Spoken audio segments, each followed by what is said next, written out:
ਅਗਲੀ ਟੇਰਕੇਨਾ ਜੀ ਗੱਲ ਕਰਦੇ ਹਾਂ ਨਵੇਂ ਕਾਨੂੰਨ ਦੀ। ਆਪਾਂ ਥੋੜੇ ਦਿਨ ਪਹਿਲਾਂ ਵੀ ਇਸ ਉੱਤੇ ਚਰਚਾ ਕੀਤੀ ਸੀ। $2500 ਦੀ ਪ੍ਰੀਮੀਅਮ ਪ੍ਰੋਸੈਸਿੰਗ ਦਾ ਜਿਹੜਾ ਹੁੰਦਾ ਆ।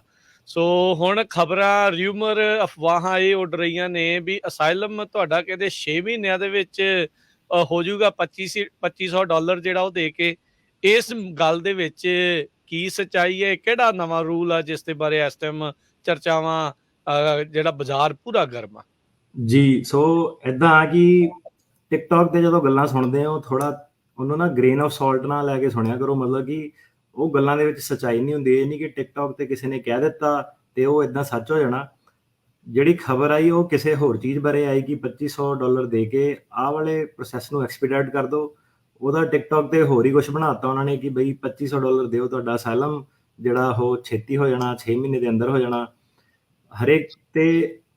ਸੋ ਹੁਣ ਦੋ ਤਿੰਨ ਚੀਜ਼ਾਂ ਇਹ, ਪਹਿਲਾਂ ਜੇ ਤੁਸੀਂ ਟਿਕਟੋਕ ਚਲਾਉਣਾ, ਟਿਕਟੋਕ ਤੇ ਹੁਣ ਵਾਧੂ ਇਨਫੋਰਮੇਸ਼ਨ, ਹਰੇਕ ਬੰਦਾ ਉੱਥੇ ਡਾਕਟਰ ਬਣਿਆ, ਹਰੇਕ ਬੰਦਾ ਉੱਥੇ ਵਕੀਲ ਬਣਿਆ।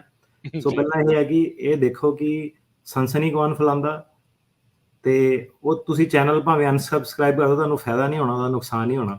ਸੋ ਇਹ ਹੈ ਕਿ ਰੀਅਲ ਨਿਊਜ਼ ਨੂੰ ਤੁਸੀਂ ਫੋਲੋ ਕਰੋ ਕਿ ਰੀਅਲ ਨਿਊਜ਼ ਜਿਹੜੀ ਉਹ ਕੀ ਚੱਲ ਰਹੀ ਹੈ। ਤੇ ਰੀਅਲ ਨਿਊਜ਼ ਇਹ ਹੈ ਕਿ ਜਿਹੜਾ ਬਾਈਡਨ ਐਡਮਿਨਿਸਟ੍ਰੇਸ਼ਨ ਸੀਗੀ, ਉਹਨਾਂ ਨੇ ਪਿਛਲੇ ਸਾਲ ਤੇ ਉਹਨਾਂ ਦੀਆਂ ਗੱਲਾਂ ਚੱਲ ਰਹੀਆਂ ਸੀਗੀਆਂ ਕਿ ਜਿਹੜਾ ਅਸਾਈਲਮ ਦਾ ਉਹਨਾਂ ਨੇ ਨਵਾਂ ਕਾਨੂੰਨ ਆ ਉਹ ਪਾਸ ਕਰਨਾ। ਉਹ ਗੱਲ ਬਿਲਕੁਲ ਸਹੀ ਹੈ ਕਿ ਉਹਨਾਂ ਨੇ ਉਹ ਨਵਾਂ ਕਾਨੂੰਨ ਜਿਹੜਾ ਪਾਸ ਕਰਨਾ। ਤੇ ਮਾਰਚ 24 ਤੋਂ ਉਹਨਾਂ ਨੇ ਜਿਹੜੀ ਰੈਗੂਲੇਸ਼ਨ ਆ ਉਹ ਜਿਹੜੀ ਇਹਨਾਂ ਨੇ ਸਾਹਮਣੇ ਲੈ ਕੇ ਆਂਦੀ ਆ। ਤੇ 60 ਦਿਨਾਂ ਦੇ ਅੰਦਰ, ਮਾਰਚ 24 ਤੋਂ ਤੁਸੀਂ ਲਾ ਲਓ ਅਪ੍ਰੈਲ ਤੇ ਮਈ, ਹੈ ਨਾ, ਮਈ 23 ਨੂੰ ਜਿਹੜਾ ਇਹਨਾਂ ਦੇ 60 ਦਿਨ ਪੂਰੇ ਹੋ ਜਾਣੇ ਆ। 60 ਦਿਨਾਂ ਬਾਅਦ ਮਈ 23 ਨੂੰ ਇਹ ਜਿਹੜੀ ਰੈਗੂਲੇਸ਼ਨ ਆ ਇਹ ਇਫੈਕਟ 'ਚ ਜਾਊਗੀ।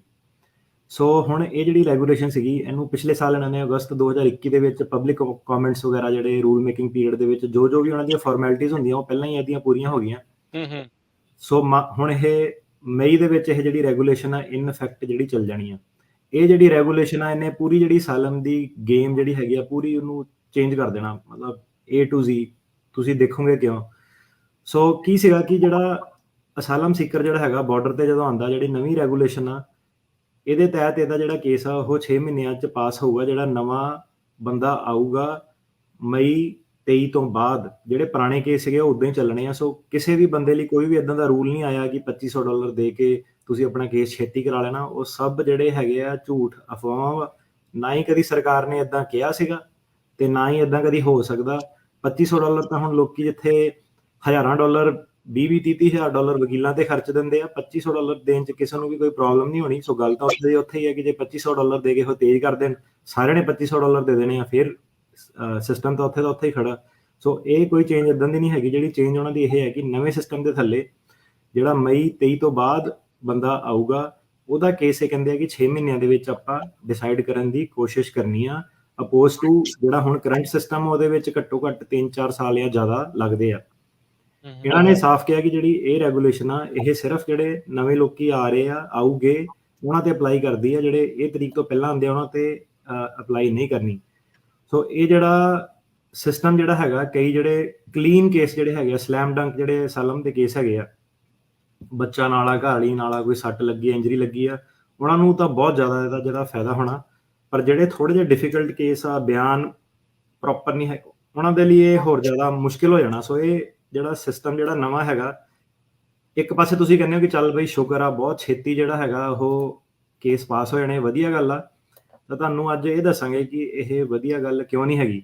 ਸੋ ਪਹਿਲਾਂ ਤਾਂ ਇਹ ਹੈ ਕਿ ਜਿਹੜੇ ਪਿਛਲੇ 25 ਸਾਲਾਂ ਤੋਂ ਕੀ ਹੋ ਰਿਹਾ ਸੀਗਾ ਕਿ ਜਿਹੜਾ ਸਿਸਟਮ ਚੱਲਿਆ ਹੋਇਆ, ਜਿੱਥੇ ਪੁਰਾਣੇ ਵਕੀਲ, ਪੈਰਾਲੀਗਲ, ਸਾਰੀ ਜਿਹੜੀ ਇੰਡਸਟਰੀ ਜਿਹੜੀ ਚੱਲ ਰਹੀ ਆ, ਲੋਕੀ ਹੈ ਨਾ ਜਿਹਨਾਂ ਦੇ ਰਿਸ਼ਤੇਦਾਰ ਪੱਕੇ ਹੋਏ, ਸੱਜਣ ਮਿੱਤਰ ਪੱਕੇ ਹੋਏ, ਉਹ ਜਿਹੜਾ ਸਿਸਟਮ ਸੀਗਾ ਉਹ ਇਹ ਸੀਗਾ ਕਿ ਤੁਸੀਂ ਜਦੋਂ ਆਉਂਦੇ ਹੋ ਪਹਿਲਾਂ ਤੁਹਾਨੂੰ, ਜੇ ਤੁਹਾਡੇ ਬਿਆਨ ਫੇਲ ਹੋ ਜਾਂਦੇ, ਤੁਹਾਨੂੰ ਉਹ ਐਕਸਪੀਡਾਈਟਡ ਰਿਮੂਵਲ ਤੁਹਾਡਾ ਕਰ ਦਿੰਦੇ ਆ। ਮਤਲਬ ਕਿ ਤੁਹਾਨੂੰ 5 ਸਾਲ ਦੀ ਬਾਰ ਲਾ ਕੇ ਤੋੜ ਦਿੰਦੇ ਆ ਕਿ ਤੂੰ ਬਿਆਨ ਗਲਤ ਦਿੱਤੇ ਆ।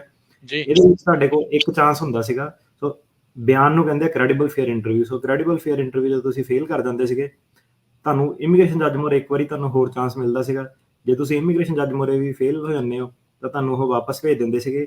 ਵਿਜੇ ਕੁਮਾਰ ਥੇਰਾਸੀਗੀਅਮ ਸੁਪਰੀਮ ਕੋਰਟ ਵਾਲਾ ਕੇਸ ਆਪਾਂ ਡਿਸਕਸ ਕੀਤਾ ਸੀਗਾ ਪੰਜਾਬੀ ਰੇਡੀਓ ਤੇ, ਜਿਹਦੇ ਵਿੱਚ ਉਹਨਾਂ ਨੇ ਕਿਹਾ ਕਿ ਹੋਰ ਤੁਹਾਨੂੰ ਕੋਈ ਆਪਸ਼ਨ ਨਹੀਂ ਹੈਗੀ ਉੱਪਰ ਕਿਸੇ ਅਦਾਲਤ ਕੋ ਜਾ ਕੇ। ਜੁਡੀਸ਼ੀਅਲ ਰਿਵਿਊ ਦੀ ਆਪਸ਼ਨ ਇਹਨਾਂ ਨੇ ਕੱਟ ਕਰਤੀ ਸੀ। ਮਤਲਬ ਕਿ ਤੁਹਾਡੇ ਬਿਆਨ ਜੇ ਫੇਲ ਹੋ ਜਾਂਦੇ ਸੀਗੇ, ਤੁਹਾਨੂੰ ਜੱਜ ਕੋ ਇੱਕ ਮੌਕਾ ਮਿਲਦਾ ਸੀਗਾ।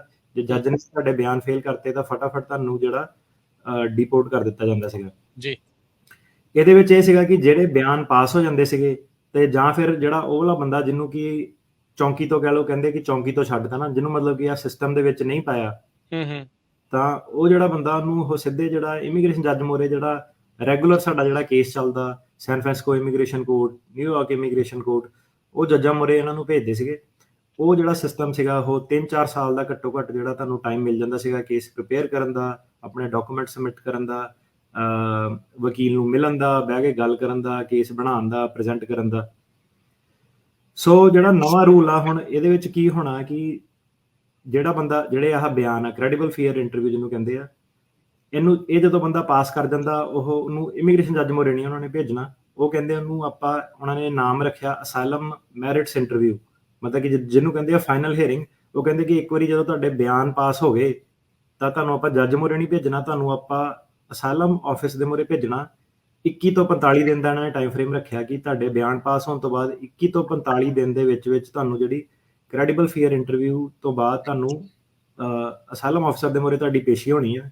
ਤੇ ਇਹ ਹੋ ਸਕਦਾ ਕਿ 21 ਤੋਂ 45 ਦਿਨਾਂ ਦੇ ਅੰਦਰ ਅੰਦਰ ਹੀ ਉਹ ਤੁਹਾਡਾ ਸਿੱਧਾ ਹੀ ਜਿਹੜਾ ਕੇਸ ਉੱਥੇ ਪਾਸ ਕਰ ਦੇਵੇ। ਸੋ ਪਹਿਲਾਂ ਤਾਂ ਦੇਖੋ ਕਿ ਕਿੰਨਾ ਜ਼ਿਆਦਾ ਬੈਨੀਫਿਟ ਆ ਨਵੇਂ ਬੰਦਿਆਂ ਨੂੰ ਕਿ ਬਿਆਨ ਜੇ ਤੁਹਾਡੇ ਇੱਕ ਵਾਰੀ ਪਾਸ ਹੋ ਜਾਂਦੇ ਆ ਤੇ ਅਸਾਈਲਮ ਆਫਿਸ ਮੋਰੇ ਤੁਹਾਡੀ ਦੁਬਾਰਾ ਇੰਟਰਵਿਊ ਹੋਣੀ ਆ 21 ਤੋਂ 45 ਦਿਨ ਦੇ ਅੰਦਰ, ਜਿਹਦੇ ਵਿੱਚ ਤੁਸੀਂ ਆਪਣਾ ਕੇਸ ਪਾਸ ਕਰਾ ਸਕਦੇ ਹੋ ਤੇ ਦੈਟਸ ਇਟ, ਹੈ ਨਾ। ਹੋਰ ਤੁਹਾਨੂੰ ਕਿਸੇ ਚੀਜ਼ ਦੀ ਲੋੜ ਨਹੀਂ। ਦੇਖੋ ਪਰ ਜੇ ਤੁਸੀਂ ਇੱਥੋਂ ਦੀ ਫੇਲ ਹੋ ਗਏ, ਇਸ ਇੰਟਰਵਿਊ ਤੋਂ ਫੇਲ ਹੋ ਗਏ, ਤੁਹਾਡਾ ਜਿਹੜਾ ਕੇਸ ਆ ਉਹ ਇਮੀਗ੍ਰੇਸ਼ਨ ਜੱਜ ਦੇ ਮੋਰੇ ਪਹੁੰਚ ਜਾਣਾ। ਜੱਜ ਨੇ ਇਹਨੂੰ ਰਿਵਿਊ ਕਰਨਾ ਤੁਹਾਡੇ ਡਿਨਾਇਲ ਨੂੰ। ਜਿਹੜਾ ਹੁਣ ਇਹਨਾਂ ਨੇ ਟਾਈਮ ਰੱਖਿਆ, ਇਹਨਾਂ ਨੇ ਰੱਖਿਆ 90 ਦਿਨ ਦਾ ਸਟਾਰਟ ਟੂ ਫਿਨਿਸ਼। ਜਦੋਂ ਜੱਜ ਨੂੰ ਪਹੁੰਚ ਗਿਆ ਕਿ 90 ਦਿਨਾਂ ਦੇ ਵਿੱਚ ਉਹਨਾਂ ਨੇ ਕਿਹਾ ਕਿ ਜੱਜ ਨੇ ਫੈਸਲਾ ਦੇਣਾ। ਪਹਿਲੇ 30 ਦਿਨਾਂ ਦੇ ਅੰਦਰ ਤੁਹਾਡੇ ਜੱਜ ਮੋਰੇ ਪਹਿਲੀ ਹੀਅਰਿੰਗ ਹੋਣੀ ਆ। ਇਹ ਜਿਹੜੀ ਹੁਣ ਜੱਜ ਦੀ ਜਿਹੜੀ 90 ਦਿਨ ਦੀ ਟਾਈਮ ਲਾਈਨ ਆ, ਇਹ ਤੁਹਾਡੀ ਸ਼ੁਰੂ ਹੋ ਗਈ ਜਦੋਂ ਤੁਹਾਡੇ ਬਿਆਨ ਫੇਲ ਹੋ ਗਏ, ਤੁਹਾਡਾ ਅਸਾਈਲਮ ਨੇ ਡਿਨਾਈ ਕਰਤਾ। ਸੋ ਹੁਣ ਕੀ ਸੀਗਾ ਕਿ ਜੱਜ ਮੋਰੇ 30 ਦਿਨਾਂ ਦੇ ਵਿੱਚ ਤੁਹਾਡੀ ਪਹਿਲੀ ਹੀਅਰਿੰਗ ਹੋਣੀ ਆ। 30 ਦਿਨਾਂ ਤੋਂ ਬਾਅਦ ਤੁਹਾਡੀ ਸਿੰਗਲ ਸਟੇਟਸ ਕਾਨਫਰੰਸ, ਤੁਹਾਡੀ ਪਹਿਲੇ 30 ਦਿਨਾਂ ਦੇ ਵਿੱਚ ਤੁਹਾਡੇ ਜੱਜ ਮੋਰੇ ਪੇਸ਼ੀ ਹੋਣੀ ਆ। ਅਗਲੇ 30 ਦਿਨਾਂ ਦੇ ਵਿੱਚ ਤੁਹਾਡੀ ਇੱਕ ਸਟੇਟਸ ਕਾਨਫਰੰਸ ਹੋਣੀ ਆ, ਜਿਹਦੇ ਵਿੱਚ ਕੋਈ ਹੋਰ ਤੁਹਾਡੇ ਕੋਲ ਜੇ ਨਵਾਂ ਕੋਈ ਐਵੀਡੈਂਸ ਹੈਗਾ ਉਹ ਤੁਸੀਂ ਜਮ੍ਹਾਂ ਕਰਾਉਣਾ। ਫਿਰ ਉਸ ਤੋਂ 30 ਦਿਨਾਂ ਦੇ ਬਾਅਦ, ਮਤਲਬ ਹੁਣ ਟੋਟਲ ਹੋ ਗਏ 90 ਦਿਨ, ਉਸ ਤੋਂ 30 ਦਿਨਾਂ ਦੇ ਬਾਅਦ ਜਿਹੜਾ ਜੱਜ ਆ ਉਹਨੇ ਤੁਹਾਡੀ ਫਾਈਨਲ ਜਿਹੜੀ ਹੀਅਰਿੰਗ ਆ ਉਹ ਲੈਣੀ ਆ। ਮਤਲਬ ਕਿ ਤੁਸੀਂ ਦੇਖ ਲਓ ਕਿ 90 ਦਿਨਾਂ ਦੇ ਅੰਦਰ ਅੰਦਰ ਜੱਜ ਨੇ ਜਿਹੜਾ ਤੁਹਾਡਾ ਕੇਸ ਆ ਉਹ ਸਾਰਾ ਨਿਪਟਾ ਦੇਣਾ। ਪੂਰਾ ਤੁਹਾਨੂੰ ਜਿਹੜਾ ਟਰਾਇਲ ਆ ਉਹ ਫਾਈਨਲ ਹੀਅਰਿੰਗ ਜਿਹਨੂੰ ਕਹਿੰਦੇ, ਸਾਰਾ ਤੁਹਾਡਾ ਜਿਹੜਾ ਸਾਈਕਲ ਆ ਇਮੀਗ੍ਰੇਸ਼ਨ ਕੋਰਟ ਮੋਰੇ 90 ਦਿਨਾਂ ਦੇ ਅੰਦਰ ਉਹਨਾਂ ਨੇ ਕਿਹਾ ਤੁਸੀਂ ਖਤਮ ਕਰਨਾ।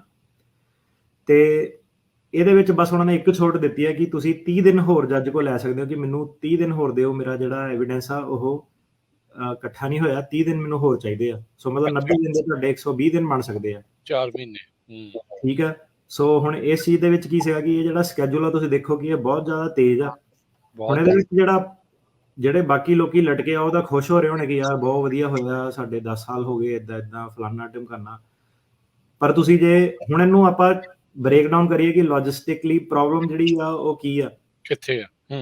ਜਿਹੜਾ ਹੁਣ ਪਹਿਲੀ ਗੱਲ ਤਾਂ ਇਹ ਗੇਮ ਦੇ ਵਿੱਚ ਉਹਦੀ ਸਾਰੇ ਜਿਹੜੇ ਪੈਰਾਲੀਗਲ ਪੂਰਾ ਲੀਗਲ ਸੀਗੇ ਇਹ ਸਾਰੇ ਸਾਫ਼ ਆ ਹੁਣ, ਮਤਲਬ ਕਿ ਇਹਨਾਂ ਦਾ ਕੋਈ ਕੰਮ ਨਹੀਂ ਰਹਿਣਾ। ਕਿਉਂਕਿ ਜਿਹੜਾ ਤੁਸੀਂ ਜਦੋਂ ਚੌਂਕੀ ਜਾਣਾ, ਇਹਨਾਂ ਨੂੰ ਅੰਦਰ ਨਹੀਂ ਜਾਣ ਦੇਣਾ ਕਿਸੇ ਨੇ। ਤੁਹਾਡੇ ਕੋਲ ਕੋਈ ਏਦਾਂ ਦੀ ਆਪਸ਼ਨ ਨਹੀਂ ਕਿ ਤੁਸੀਂ ਇਹਨਾਂ ਨਾਲ ਗੱਲ ਕਰ ਪਾਓ ਜਾਂ ਬਹਿ ਕੇ ਤੁਸੀਂ ਆਪਣਾ ਕੇਸ ਬਣਾ ਪਾਓ। ਸੋ ਆਹ ਚੀਜ਼ ਇਹਦੇ ਚ ਵਧੀਆ ਕਿ ਜਿਹੜੇ ਥਰਡ ਸਰਵਿਸ ਪ੍ਰੋਵਾਈਡਰ ਸੀਗੇ, ਜਿਹੜੇ ਮਾੜਾ ਮੋਟਾ ਵਕੀਲਾਂ ਤੋਂ ਇੱਧਰ ਉੱਧਰੋਂ ਲੱਗ ਕੇ ਕੰਮ ਸਿੱਖ ਕੇ ਜਿਹਨਾਂ ਨੇ ਆਪਣੀਆਂ ਦੁਕਾਨਾਂ ਚਲਾਈਆਂ ਸੀਗੀਆਂ, ਉਹਨਾਂ ਦੀਆਂ ਦੁਕਾਨਾਂ ਬੰਦ ਹੋ ਗਈਆਂ ਪਹਿਲਾਂ ਤਾਂ। ਪਰ ਕਿਉਂਕਿ ਉਹਨਾਂ ਦੀਆਂ ਦੁਕਾਨਾਂ ਬੰਦ ਹੋ ਗਈਆਂ, ਹੁਣ ਪ੍ਰੋਬਲਮ ਇਹ ਰਹਿ ਗਈ ਕਿ ਲਾਇਰ ਤਾਂ ਉਹਨੇ ਕੀ, ਹੁਣ ਲਾਇਰ ਤਾਂ ਏਦਾਂ ਹੈ ਨਹੀਂ ਕਿ ਹਰੇਕ ਦਿਨ ਇੱਕ ਲਾਇਰ ਤਿਆਰ ਹੋ ਜਾਂਦਾ ਹੈ ਨਾ ਜੀ। ਤੁਸੀਂ ਦੇਖੋ ਕਿ ਬੇ ਏਰੀਆ 'ਚ ਤੁਹਾਡੇ 5-10 ਲਾਇਰ ਹੋਣੇ ਆ। ਸੇਮ ਥਿੰਗ ਨਿਊਯਾਰਕ ਦੇ ਵਿੱਚ ਹੈਂਡਫੁੱਲ ਆਫ ਲਾਇਰ ਹੀ ਆ ਤੇ ਸਾਰੇ ਜਣੇ ਆਲਰੇਡੀ ਬਿਜ਼ੀ ਹੁੰਦੇ ਨੇ ਜੀ। ਜਦੋਂ ਇਹ ਵਾਲਾ ਟਾਈਮ ਫਰੇਮ ਆ ਗਿਆ, 90 ਦਿਨ ਵਾਲਾ ਟਾਈਮ ਫਰੇਮ ਤੁਹਾਡਾ ਆ ਗਿਆ ਕਿ 90 ਦਿਨ ਦੇ ਵਿੱਚ ਕੇਸ ਤੁਹਾਡਾ ਨਿਪਟਾਰਾ ਹੋਣਾ। ਤੇ ਜੇ ਹਿਸਾਬ ਨਾਲ ਵੋਲਿਊਮ ਆ ਰਹੀ ਆ, ਤੁਸੀਂ ਆਪੇ ਹਿਸਾਬ ਲਾ ਲਓ ਕਿ ਲਾਇਰਸ ਦੇ ਲਈ ਕਿੰਨੀ ਵੱਡੀ ਪਹਿਲੀ ਗੱਲ ਤਾਂ ਪ੍ਰੋਬਲਮ ਆ ਗਈ ਤੇ ਕਲਾਇੰਟ ਲਈ ਵੀ ਪ੍ਰੋਬਲਮ ਆ ਗਈ ਕਿ ਜਿਹੜਾ ਨਵਾਂ ਬੰਦਾ ਆਉਂਦਾ, ਪਹਿਲਾਂ ਤੁਸੀਂ ਕਿੱਦਾਂ ਲਾਇਰ ਲੱਭੋਗੇ, ਕਦੋਂ ਤੁਸੀਂ ਪਤਾ ਕਰੋਗੇ ਕਿਹੜਾ ਵਧੀਆ ਲਾਇਰ ਆ ਕਿਹੜਾ ਘਟੀਆ ਲਾਇਰ ਆ। ਤੇ ਤੁਹਾਨੂੰ ਜਿਹੜਾ ਲਾਇਰ ਲੱਭਣ ਵਾਲਾ ਜਿਹੜਾ ਕੰਮ ਆ, ਲਾਇਰ ਨੂੰ ਹਾਇਰ ਕਰਨ ਵਾਲਾ ਕੰਮ ਆ, ਉਹ ਬਹੁਤ ਜ਼ਿਆਦਾ ਡਿਫਿਕਲਟ ਸਾਰਿਆਂ ਲਈ ਹੋ ਜਾਣਾ। ਦੂਜੀ ਗੱਲ ਇਹ ਆ ਕਿ ਜਦੋਂ ਲਾਇਰ ਤੁਹਾਡੇ ਕੇਸ ਤੇ ਕੰਮ ਕਰਦਾ ਹੈ ਨਾ, ਪਹਿਲਾਂ ਤਾਂ ਸਾਨੂੰ 3 ਸਾਲ 4 ਸਾਲ ਮਿਲ ਜਾਂਦੇ ਸੀ, ਉਹਦੇ ਹਿਸਾਬ ਨਾਲ ਆਪਣਾ ਜਿਹੜਾ ਸਕੈਜੂਲ ਆਪਾਂ ਸੈੱਟ ਕਰ ਲਈਦਾ ਸੀਗਾ। ਠੀਕ ਹੈ। ਇਹਨੂੰ ਫਿਰ ਤਿਆਰ ਕਰਨ ਨੂੰ ਦੇਖੋ ਕਿੰਨਾ ਟਾਈਮ ਲੱਗਦਾ ਸੀਗਾ। ਘੱਟੋ ਘੱਟ ਹਫ਼ਤੇ ਮਹੀਨਿਆਂ ਦੀ ਆਪਾਂ ਗੱਲ ਕਰ ਰਹੇ ਹਾਂ ਕਿ ਤੁਹਾਡੇ ਬਿਆਨ ਪਹਿਲਾਂ ਲਾਇਰ ਨਾਲ ਬਹਿੰਦੇ ਸੀ, ਤਿਆਰ ਹੁੰਦੇ ਸੀ, ਤੁਸੀਂ ਇੰਡੀਆ ਤੋਂ ਐਵੀਡੈਂਸ ਮੰਗਾਉਂਦੇ ਸੀਗੇ, ਡਾਕਟਰ ਲੈਟਰਾਂ ਮੰਗਾਉਂਦੇ ਸੀਗੇ, ਐਫੀਡੇਵਿਟ ਵਗੈਰਾ ਮੰਗਾਉਂਦੇ ਸੀਗੇ, ਤੇ ਜਿਹੜੇ ਬਾਕੀ ਤੁਹਾਡੇ ਹੋਰ ਗਵਾਹਾਂ ਦੇ ਬਿਆਨ ਤੁਸੀਂ ਤਿਆਰ ਕਰਾਉਂਦੇ ਸੀਗੇ, ਉਹ ਸਾਰੇ ਚੀਜ਼ ਨੂੰ ਜਿਹੜਾ ਟਾਈਮ ਲੱਗਦਾ। ਹੁਣ ਪ੍ਰੋਬਲਮ ਇਹ ਹੋ ਜਾਣੀ ਹੈ ਕਿ 90 ਦਿਨ ਟੋਟਲ 90 ਦਿਨ ਆ ਹੈ ਨਾ ਜੱਜ ਮੂਹਰੇ, ਜੀ ਪਰ ਤੁਸੀਂ ਲਾਇਰ ਨੂੰ ਪਹਿਲੇ ਦਿਨ ਥੋੜ੍ਹਾ ਨਾ ਹਾਇਰ ਕਰ ਰਹੇ ਹੋ, ਤੁਸੀਂ ਲਾਇਰ ਨੂੰ ਜਾ ਕੇ ਹਾਇਰ ਕਰਨਾ ਕਿ ਚੱਲ ਮੈਂ ਸੋਚਦਾ ਮੈਂ ਕਿਹੜਾ ਵਾਲਾ ਕਰਨਾ, ਲਾਇਰ ਕਦੋਂ ਅਵੇਲੇਬਲ ਆ। 90 ਦਿਨ ਤੋਂ ਅੱਧੇ ਦਿਨ ਤਾਂ ਲੋਕਾਂ ਨੇ ਉੱਦਾਂ ਕੱਢ ਦੇਣੇ, ਮਤਲਬ ਕਿ ਜਦੋਂ ਲੋਕਾਂ ਦਾ ਹੁਣ ਜਿਹੜਾ ਟਾਈਮ ਫਰੇਮ ਆ ਲਾਇਰ ਲੱਭਣ ਦਾ, ਕਿਉਂਕਿ ਤੁਹਾਨੂੰ ਲਾਇਰ ਲੱਭਣ ਦੇ ਵਿੱਚ ਵੀ ਟਾਈਮ ਲੱਗਣਾ।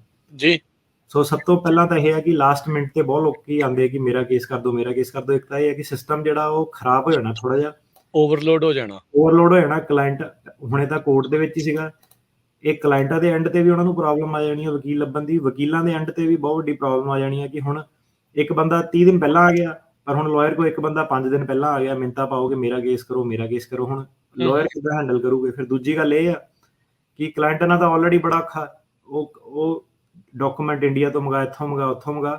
ਜਿਹੜਾ ਬੰਦਾ ਨਵਾਂ ਆਇਆ ਉਹਨੂੰ ਤਾਂ ਰੋਜੀ ਰੋਟੀ ਦੀ, ਘਰ ਘੂਰ ਲੱਭਣ ਦੀ ਜਿਹੜੀ ਉਹ ਆ, ਖਾਣ ਪੀਣ ਦੀ ਸਮੱਸਿਆ, ਜਿਹੜੀ 90 ਦਿਨ ਦੇ ਵਿੱਚ ਤੁਹਾਨੂੰ ਆ ਕੇ ਵਕੀਲ ਨੂੰ ਪੂਰੀ ਫੀਸ ਦੇ ਕੇ, ਜਿਹੜੇ ਤੁਹਾਡੇ ਕੋਲ ਪੈਸੇ ਤਾਂ ਉੱਦਾਂ ਨਹੀਂ ਹੈਗੇ, ਤੁਸੀਂ 90 ਦਿਨ ਦੇ ਅੰਦਰ ਆਪਣਾ ਮਤਲਬ ਕਿ ਨਾ ਸਿਰਫ ਤੁਸੀਂ ਨਵੀਂ ਕੰਟਰੀ 'ਚ ਆਉਣਾ, ਆਪਣਾ ਐਡਰੈਸ ਐਡਰੈਸ ਚੇਂਜ ਕਰਨਾ, ਘਰ ਲੱਭਣਾ ਆਪਣੇ ਲਈ, ਬਲਕਿ ਤੁਸੀਂ ਟਾਈਮ ਸਰ ਜਿਹੜਾ ਲਾਇਰ ਨੂੰ ਹਾਇਰ ਕਰਕੇ ਆਪਣਾ ਪੂਰਾ ਕੇਸ ਜਿਹੜਾ ਲੜਨਾ, ਤੇ ਲੜਨਾ, ਉਮੀਦ ਕਰਨੀ ਵੀ ਪਾਸ ਵੀ ਹੋ ਜਾਵੇ, ਉਮੀਦ ਕਰਨੀ ਕਿ ਪਾਸ ਵੀ ਹੋ ਜਾਵੇ।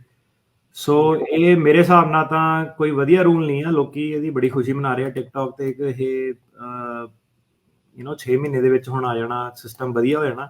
ਸੋ ਮੇਰੇ ਹਿਸਾਬ ਨਾਲ ਇਹ ਵਧੀਆ ਨਹੀਂ ਹੈ।